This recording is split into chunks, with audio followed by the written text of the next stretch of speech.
I'd like to welcome our first speaker of the day. So Mary Silbey. Mary is Senior Director of Partnerships and Outreach at US Ignite and the Director of the Platforms for Advanced Wireless Research Program. So welcome, Mary.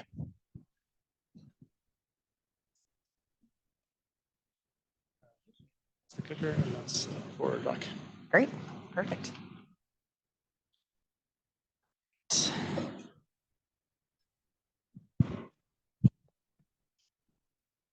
All right, well, good morning, everybody. Welcome back to day two. It's good to be here. As Paul said, I'm Mari Silbey. I really want to thank you all for having me here today. As I've told other people, I am not an academic. I'm not a professor, so I am not used to lecturing or speaking to people and presenting to people for 45 minutes straight.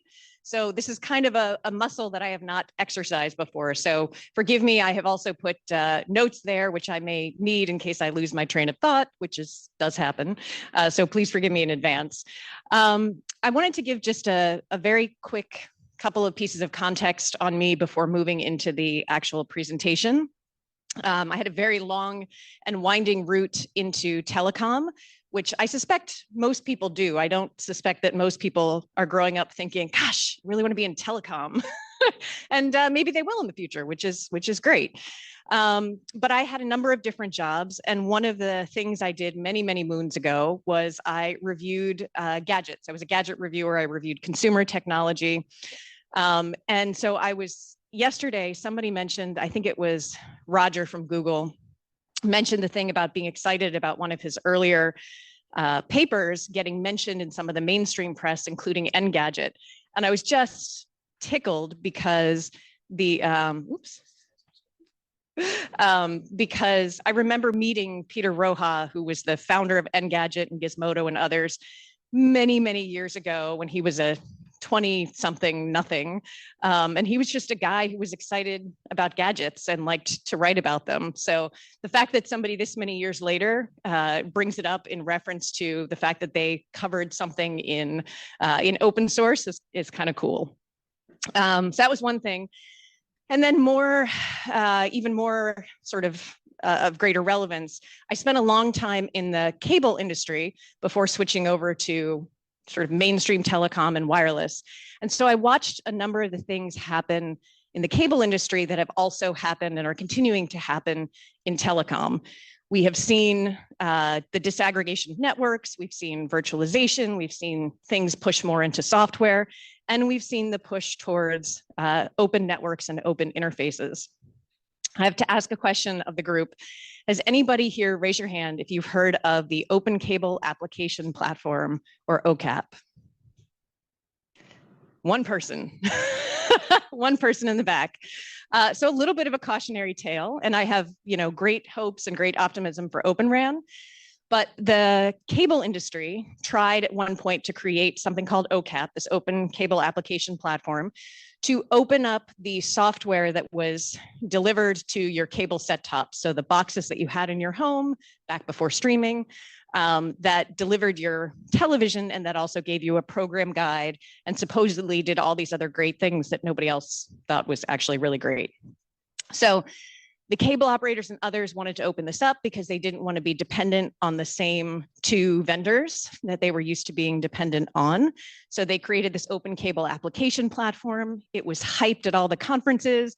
There was talk about this being the equivalent of the iPhone and applications, having an iOS system or an Android system and being able to deploy in that way. Well, here we are. You've never heard of the Open Cable Application Platform. Now, there was a lot of controversy and contention and pushback and all of that. But the good news is what really happened eventually is internet streaming took over. And so once everything could be delivered over the internet and over IP, this wasn't an issue. You had disruptors and they were, the market opened up because of that. But had that not happened, there was a long road ahead for OCAP, and it had so many things working against it. I still think we would be sitting here and you would never have heard of OCAP, even if the internet television hadn't come along. So again, just a little bit of a cautionary tale. I don't expect that for Open RAN, but there's still a lot of work to do and a lot of potential pushback to work against. Okay, so starting Haha. Okay, so I will start quickly with just a very quick overview of the Platforms for Advanced Wireless Research program. This was a $100 million program that was started with a $50 million investment from the National Science Foundation. And then it was matched with cash and in-kind contributions from industry consortium members. We had an industry consortium with partners from about 35 leading wireless companies and associations. And part of what happened when NSF first started this program, one of the first things they funded was a PAWR project office to manage the design and deployment and selection and development of 4 large-scale wireless testbeds, which was the actual goal of the program. I should have started with that. The goal of the program was to create 4 large-scale testbeds for advanced wireless research. And if you were here when Tiaga spoke yesterday, because he was really the champion who started this out of NSF, the goal was not specific to 5G development. We weren't using the term 6G yet. The goal was specifically to have programmable research assets to be able to develop the next technologies that would go into whatever G ended up getting deployed commercially. So the project office is co-led by a team from US Ignite, which is where I work. We're a high-tech nonprofit here in the DC area. And our partners and cohorts at Northeastern University, which has frankly been a fantastic partnership. I think we're very lucky. The 2 groups work very well together. These are the 4 platforms. You have representatives in the room from at least 2 of them, if not 3. 3, yep. So there's PAWR in Salt Lake City, Cosmos in New York, AirPaw in Raleigh, North Carolina, and ERA in central Iowa. PAWR's focus, well, PAWR and Cosmos were both 2 of the first platforms that were chosen. Those teams were chosen based on their proposals for designs for these test beds. And PAWR is really, really end-to-end programmably focused. They also have programmable massive MIMO radios on site. And they've got some interesting new mobile assets as well. And we'll go into a little bit more detail in that later on. The Cosmos folks are based in West Harlem. Obviously, the great interest there is the fact that this is an urban environment. So you can collect data and you can do experiments in what is potentially a very heavily congested spectrum environment. AirPaw and ERA took a slightly different tack when NSF put out when we put out the solicitations along with NSF to select those teams.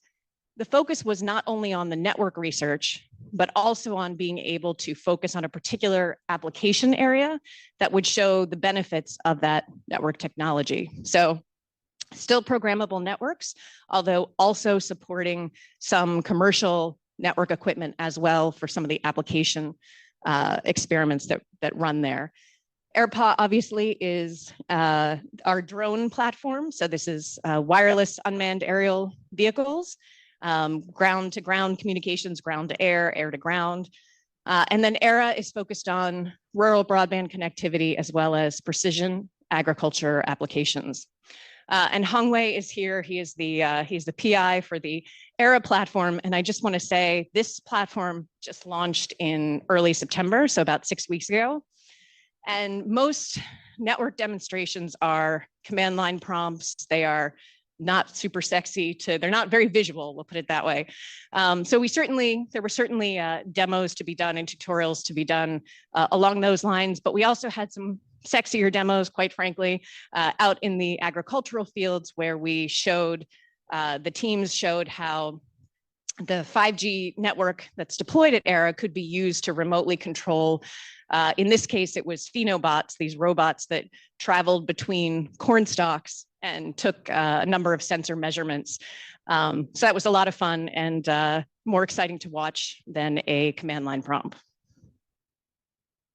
Okay, I meant to have an agenda slide and I didn't really think of it until after I'd already submitted the slides. So what I should have said is, I think what I want to cover this morning is starting with the convergence of the arrival of 5G and Open RAN, because I think there's some important lessons there. Then some of the opportunities and challenges with Open RAN. how the PAWR platforms can help, what needs to be done next, and then a little bit of a short dive into some of the specific resources of the individual platforms. I'm mostly going to talk at a higher level, but I do want to give you some sense of the resources that are available. And you will hear more from platforms later today. PAWR is doing some of the folks from PAWR are doing a demo. So we will get more into detail there as well. Okay, so the arrival of 5G. In 2018, when the PAWR program selected its first platform teams, 5G wasn't new, but it certainly was still a bit of a shiny object. It still had not been tainted by the missed expectations of all the folks who thought they were going to make fistfuls of money off of it.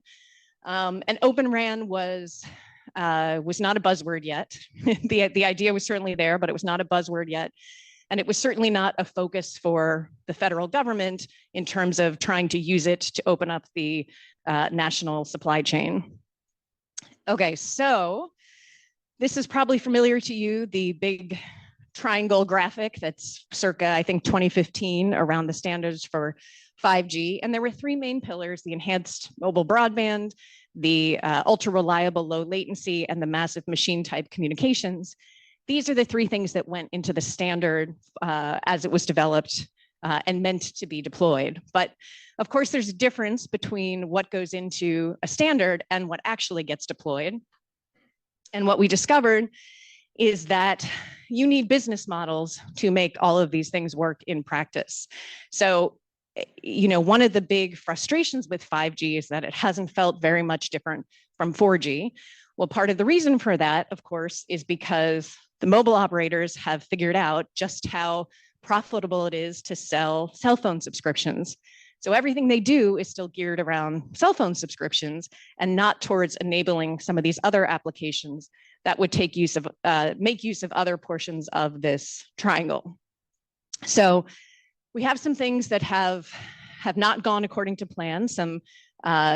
There's sort of a lack of market incentives in the short term, or has been, for deploying some of these things. And that moves us into a little bit of a discussion with Open RAN as well, because like some of the components of 5G, there are some market components that we have to fight against in order to get Open RAN potentially deployed. As I talked about with the cable industry, this is a massively difficult transition. We are trying to not only disrupt the market, but also trying to do a major push from hardware into software to make these networks more flexible. But the reason that these two things pair well together is that we have shown that we have not been able to be very flexible with 5G the way that it is today.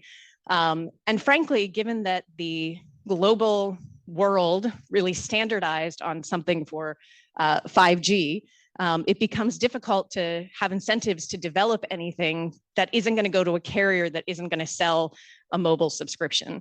So the importance of Open RAN, for many reasons, besides just disrupting the market, is also to make the networks more flexible so that we can address more use cases, even among the customers who might not be at the scale of a national wireless operator, for example.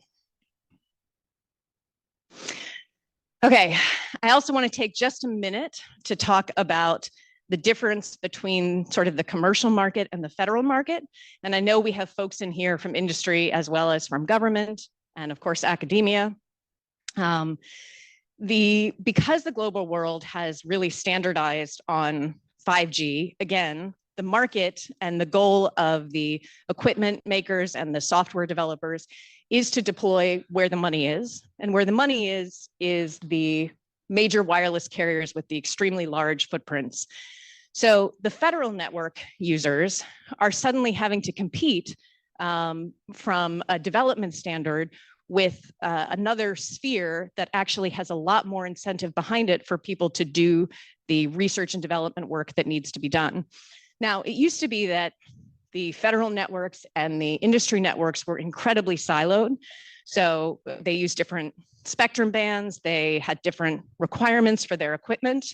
But again, as all of the research and development, the zillions and zillions of dollars that some of the companies are spending is going towards these large national wireless carriers, it becomes harder and harder for the federal users to get the systems and software and applications that meet their specific needs that might not also be covered by the commercial market.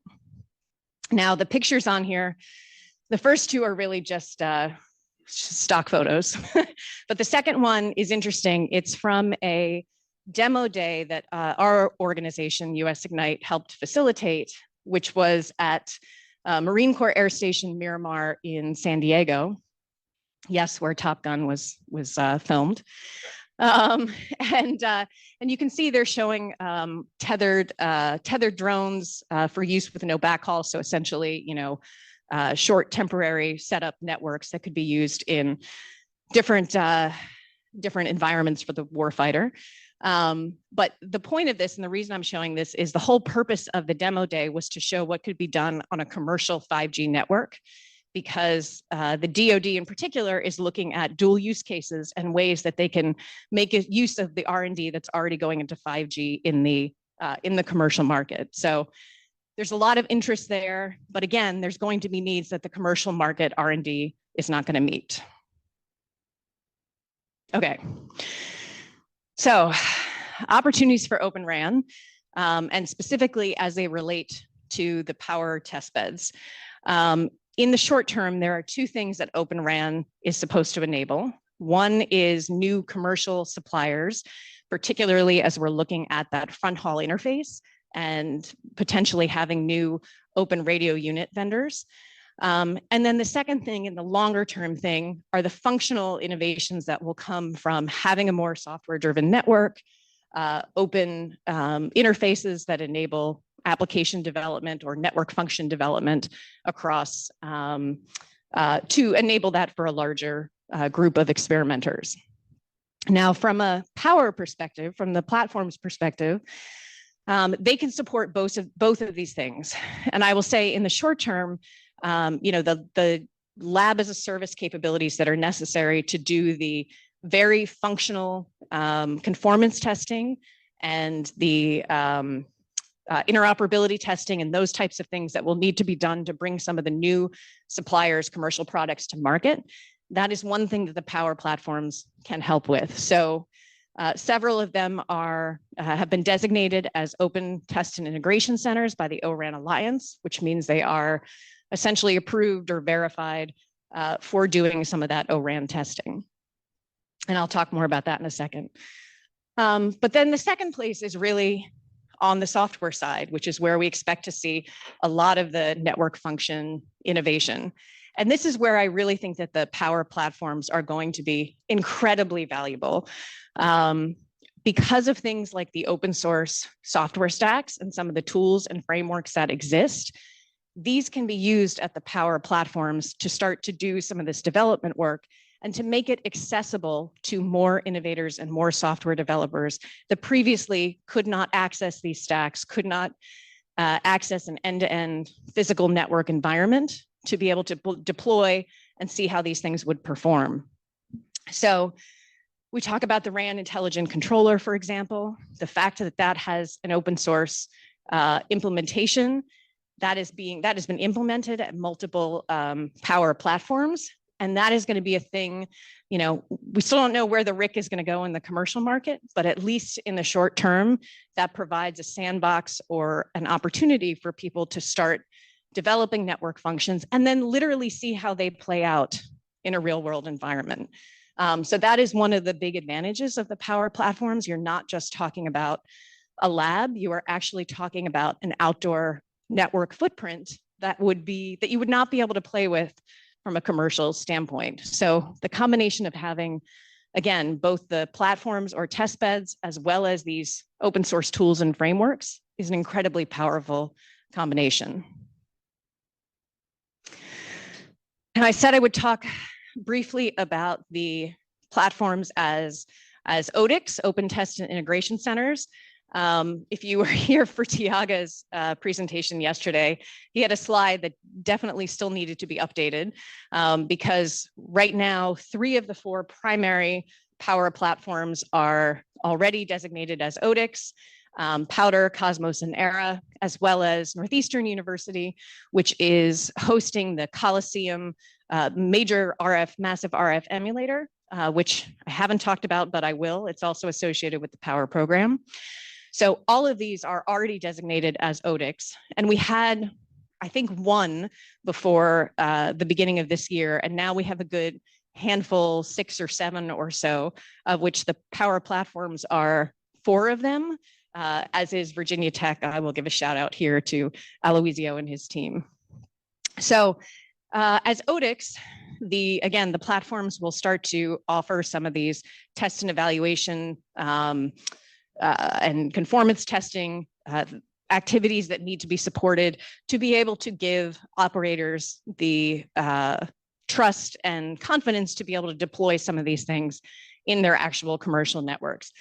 So that's a big deal, and it's a big important first step for Open RAN. So as we're looking to accelerate this process, getting through some of the early blocking and tackling of making sure the equipment and the software works from some of the new vendors, even at the most basic levels with the early interface specifications, that's an important piece. But of course, again, what we're really looking forward to is all the things that you'll be able to do in software when you have these more open programmable networks. And again, this is where I think that the PAWR platforms are really going to shine, because you're cracking open the ecosystem, you're expanding it, you're giving access to developers that have probably never thought about developing for telecom before. And all of a sudden, if you have the right, again, tool sets and frameworks, you can start to do a lot more in some of these networks than you've ever been able to do before. Things like making them more energy efficient, things like spectrum sharing. As we continue to need more efficient use of our spectrum, that's going to mean finding ways to share it both in time and space.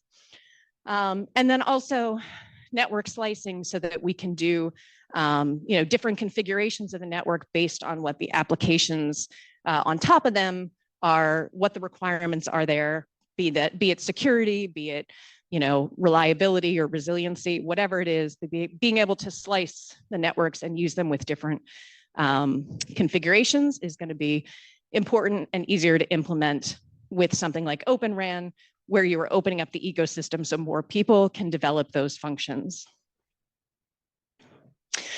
I wanted to give an example of this, and I know there are some DARPA folks in the room, so they will be likely familiar with this story. So back in 2019, DARPA hosted something called the Spectrum Collaboration Challenge, or SC2. And this was based on the infrastructure of the Coliseum, again, a massive RF emulator, lots of racks and racks of radios and compute. And they took this, by the way, it used to be housed in Laurel, Maryland. And they took it and they moved it all the way across the country to Mobile World Congress, LA that year. This is the end of 2019. Moved all of it to be able to show the final event in this Spectrum Collaboration Challenge.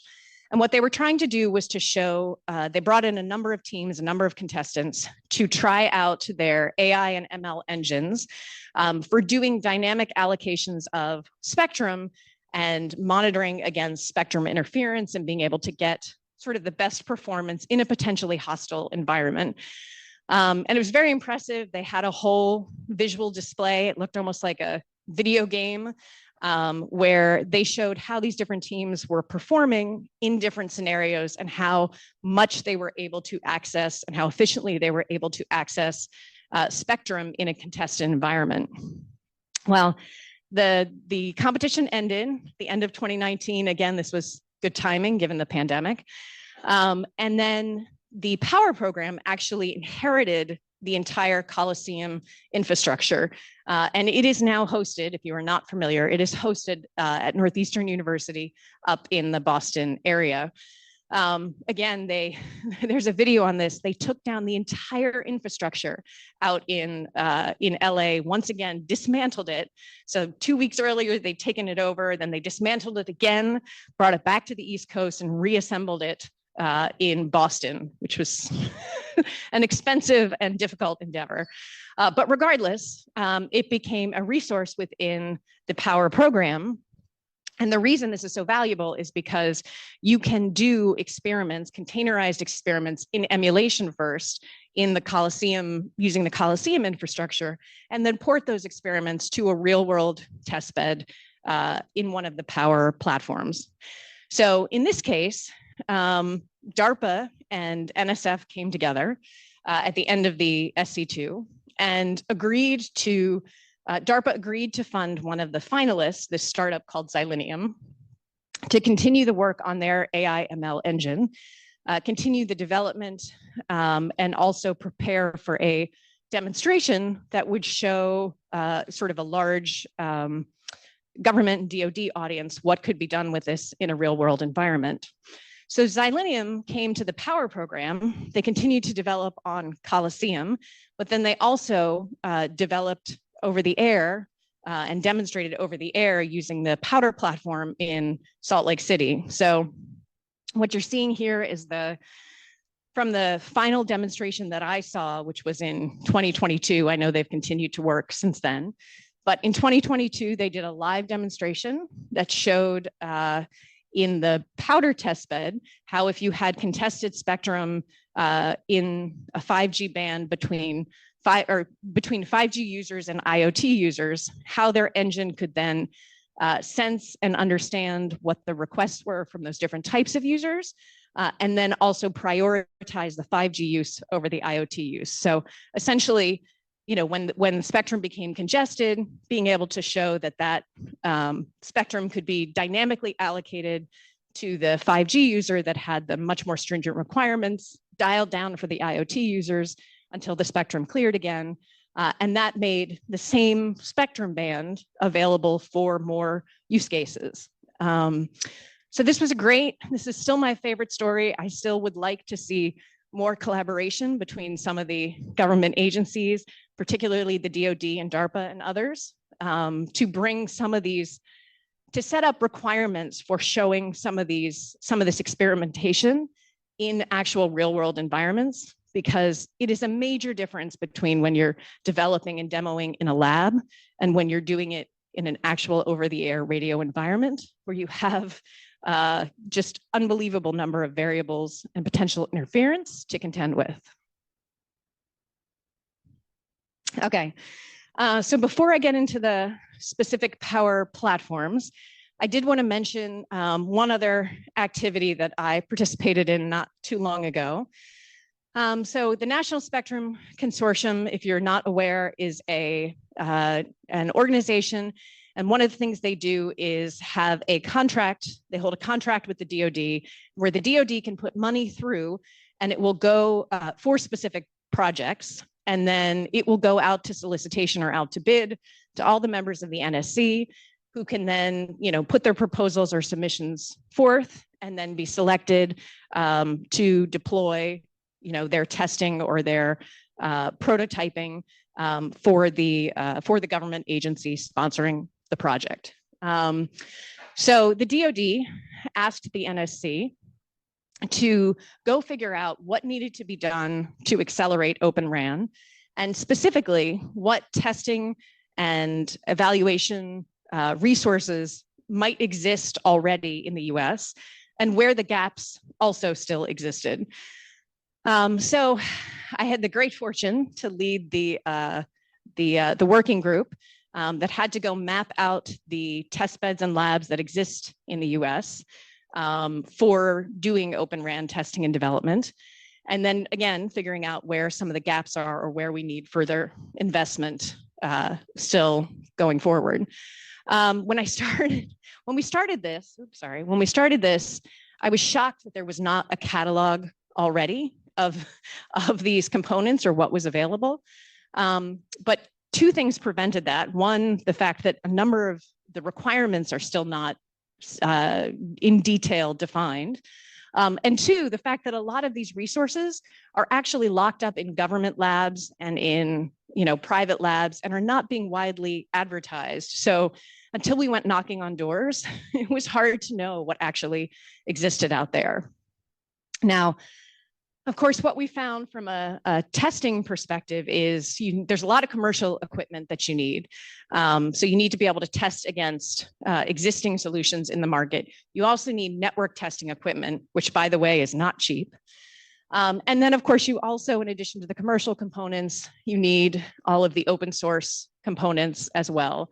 You need the open source mobile cores, the CUs, DUs, the RIC implementations.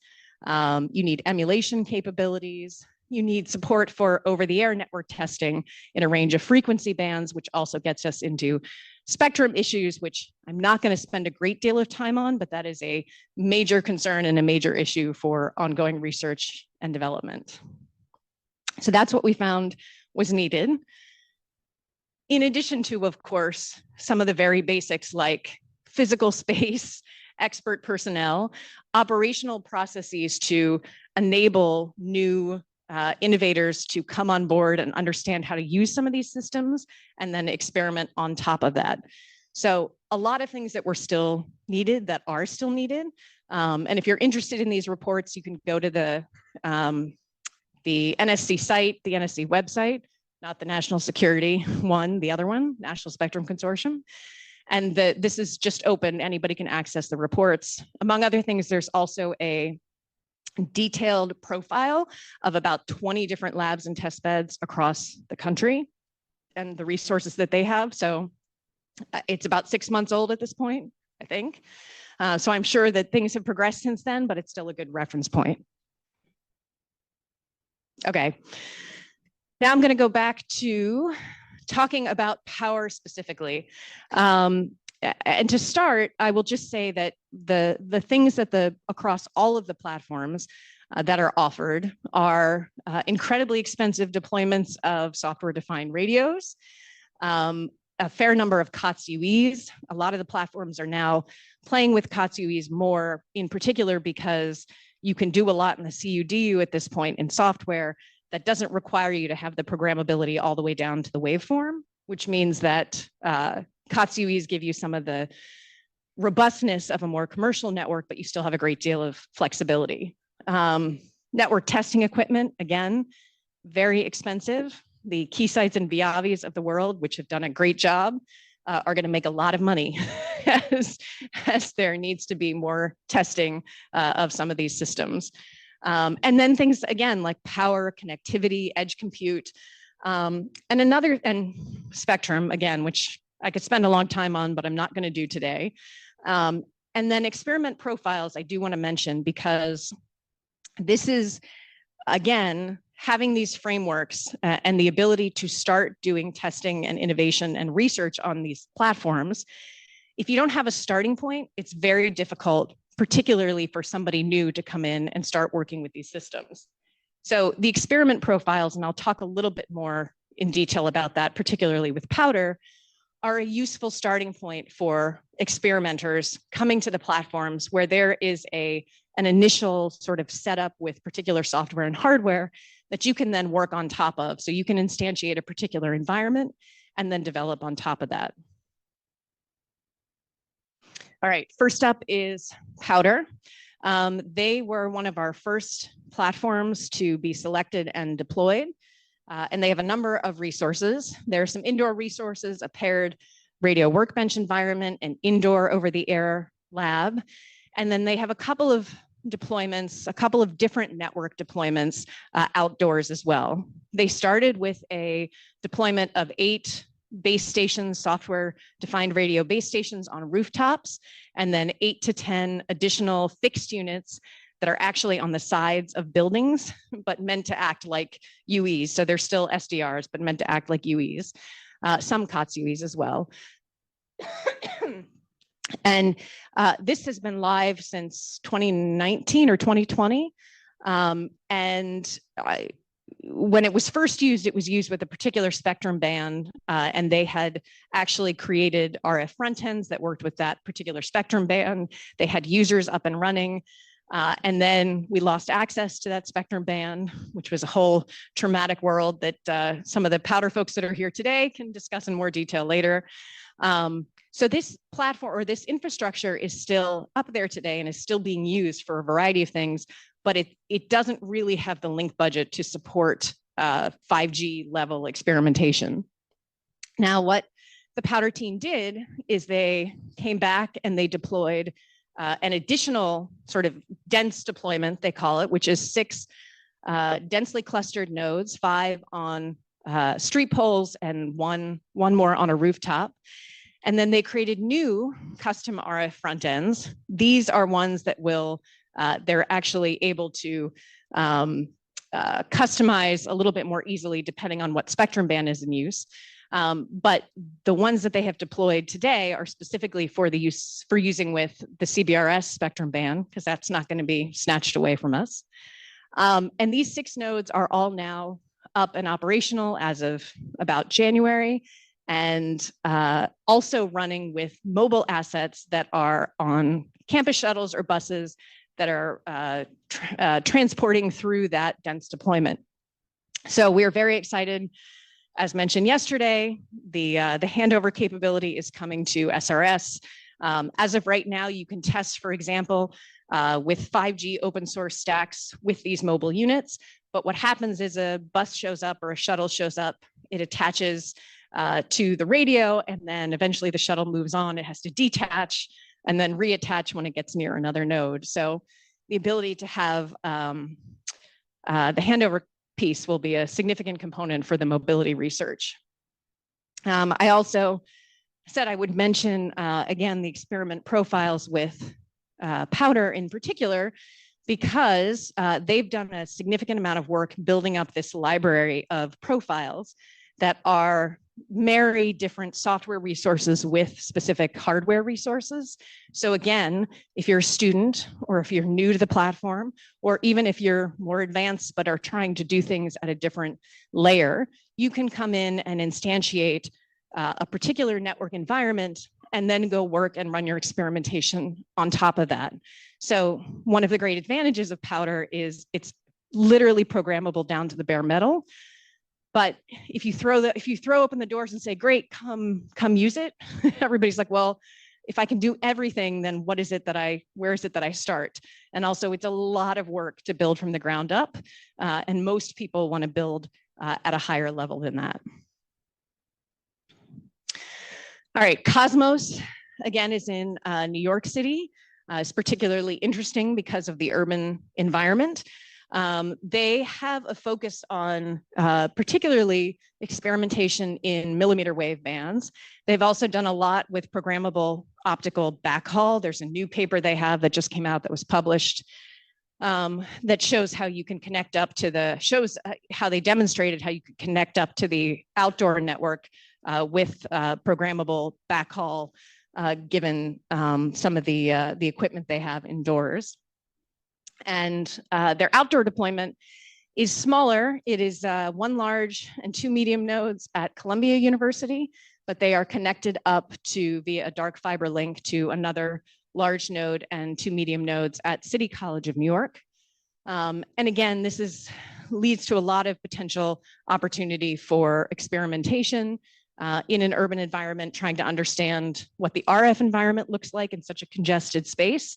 And they've also started to move in the direction of enabling some application level research with their edge compute, specifically to do sort of street side or smart streetscape experiments as well. AirPaw is the drone platform. This is down in Raleigh, North Carolina. And when they deployed, their first deployment is one cell tower node out in a field about 25 minutes outside of NC State University. And what's a little bit different about AirPaw, other than the flying robots, is they have a combination of both SDR or programmable base stations, and then they also have an Ericsson node, a 5G Ericsson node, so that you can do, for the folks who are really there to do drone research and less to do the wireless piece of the research, you can also do application level experiments on top of a commercial 5G network. Again, when they started, they had one tower built, one node with multiple types of radios, and could fly drones, essentially fly one drone and collect data and do different experiments at that one tower. What's coming, it's been delayed, but we think November, is they've deployed an additional 4 towers now across a much broader footprint at this Lake Wheeler field, which means you can do much longer flights. They have multiple drones that you can use at once to test with both portable nodes in the air, and then they also have resources to use portable nodes on the ground. And I actually just saw some of the testing results from this. They ran a long flight test where they did 2 different network configurations. The first was with the cell towers acting as base stations and the drone acting as a UE device. And then they flipped it and they had the drone act as a base station and the towers act as UE devices. So they're close, they're in the end testing and expect to be able to release all of these resources in November. Which leads us to ERA. Again, this just launched last month. And ERA at the start has 4 base station sites and then between 16 and 20 user endpoint sites. And they have a couple of different opportunities for experimenting in the backhaul, including with AV-out radio links. And also they are experimenting with free space optics, and a link there that's definitely still in the research phases, but that is something that will be available as a research tool.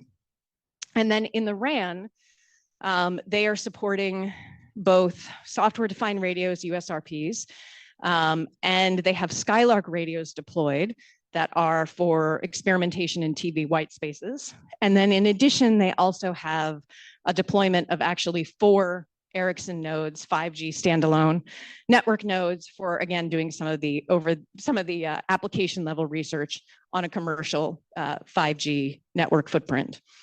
They also have all of the other components, the edge computing, the cloud computing, all the other things that go with having a test bed, and are at this point starting to build up the early user groups and pipeline of use cases that they want to be testing at the platform. Again, I would be remiss if not giving a shout out to Coliseum as well. This is an important part of the program, again, because of the things you can do in emulation and then port in containers to the platforms. There are papers published, Northeastern has published papers that show experiments that they've run in Coliseum that have then been moved to both PAWR and Cosmos. So we're looking forward to seeing more of that. And I also want to mention, because I've sort of alluded to it, but I want to make sure to emphasize, these PAWR platforms are incredibly important also for data collection. So as we're looking at doing new things in software with these telecom networks, as we're looking at creating new AI and ML engines, we need data to actually feed into these engines that is based on actual real world deployments and are not just emulation data. We'll be able to create better propagation models, be able to understand better how to configure networks for particular use cases. And so there are things that you can do in a real world network on these platforms that you can't do anywhere else. And just as a short example, at PAWR, somebody decided to do an experiment to try to determine what it would take to identify fake base stations that might be trying to hijack a network. And they said, great, well, we want to actually deploy one and see what happens and if we can characterize how it behaves. And they were like, well, we can't do that in the wild. We can't do that in actual public. That's not allowed. But they were able to come to PAWR and do that and collect the data and then be able to derive a model by which you could create an algorithm that would help to, again, identify and mitigate against potential fake base stations. I can't believe I've talked for almost 45 minutes. This is the last slide. This is what's next and what's needed. And this is sort of a hodgepodge. It's not in any particular order. But the thing I will probably emphasize is I've mentioned several times the importance of the open source stacks and the other open source and open frameworks and software tools. Incredibly important that we have more of an exchange between those communities and the testbed communities, PAWR and others, so that we have this virtuous circle that's going where you're deploying these software stacks into real world environments, getting feedback, able to iterate on that, able to debug, able to improve performance, able to create new functions. It is incredibly important. And we know how overloaded the open source community is. We know we need more developers, but we also need more coordination and a better conduit between those communities and these test beds where you're going to be able to do things that you can't do anywhere else. So I think this workshop is a great start to that. Again, shout out to the Virginia Tech Lab and Virginia Tech test beds as well. This is definitely what we need to be doing, is creating this channel of better communication. Lots of other things we need. We need more equipment. We need better spectrum access, specifically in bands that are valuable to both commercial and federal users. It's incredibly hard to get access for research purposes, but if you want to do things like better spectrum sharing in the future, you need access for research and testing first. You need financial support for startups that may be new to this area. And that means not just having shared resources like the test beds and these frameworks, but also even a way to subsidize their coming to these test beds and using them and iterating on some of the software, for example. And you also need a better mechanism for organizing how all of this development gets put together in a thread that will eventually lead to commercial deployment, because ultimately we want Open RAN to succeed in the commercial market. And this has really been tough because there's a lot of different interests at work. And as probably many of you know, the NTIA is putting out money through its Wireless Innovation Fund to accelerate the development of Open RAN. And one of the things that would be really good to see is to have them support some type of organizing function that would help to understand and convene the priorities, prioritize the testing and development steps that need to take place, do some sharing of results. Obviously, commercial companies don't want to share results, but at some point at the research and development level, we have to be able to share at least even an aggregate some of these results, so we can so carriers can be confident about deploying, and so we can continue to develop and build on that. So that's it. That's 45 minutes. I am happy to take a couple questions, or I will be here all day and happy to talk as well.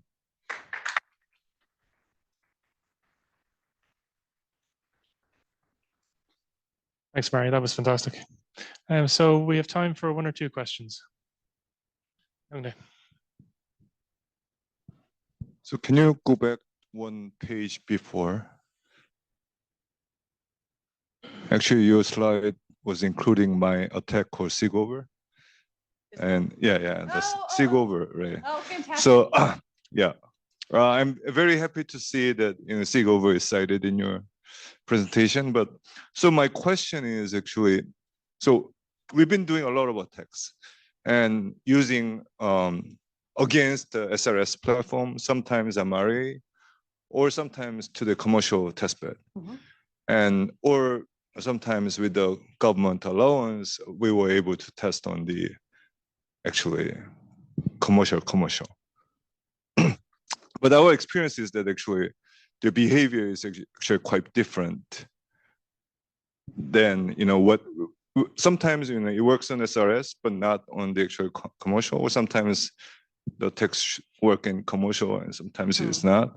So what is your expectation about commercial versus open source versus that's kind of my question. Yeah, no, I think we need to have more of both resources in the same place where folks can do the testing that happens across both the open source and the commercial solutions, because ultimately we're trying to drive them at least a little bit closer together, close that gap a little bit.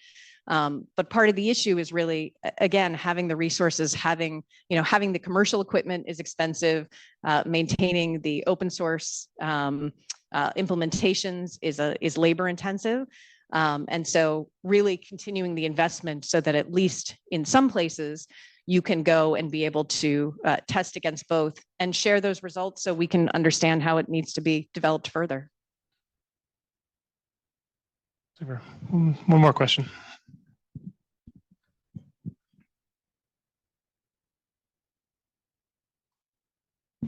Thank you. So has the government looked at using PAWR as basically an open forum where people can bring, companies and vendors can bring equipment as a test, as an open test, where as opposed to each individual company having to, effectively create a PO and fund PAWR versus coming in, just bringing equipment and testing? That's a great question. So I would say the first example of that is as the Open Test and Integration Center. So as the OTICs, we don't yet know how those OTICs are going to play out. We don't yet know if there's going to be, I know there's some funding to be able for researchers and testers to be able to participate, for example, in some of the plug fests and proof of concepts that are happening now. But this is part of what I mean about needing a management or an organizing function. There has to be the will from the funders as well to be able to say, here are the resources that you can use, and we want to see results that are derived from using these resources. So again, this is why my hope is that the government agencies going forward will be able to set some specific objectives where something like a PAWR testbed or one of the other at-scale testbeds would be the natural choice for use. And that again, if the government wanted to see those particular objectives achieved, they would also fund however that was accomplished at whatever testbed. But again, with the goal of showing it in a real world environment as opposed to just, somebody showing it in a lab. Okay, let's thank our speaker.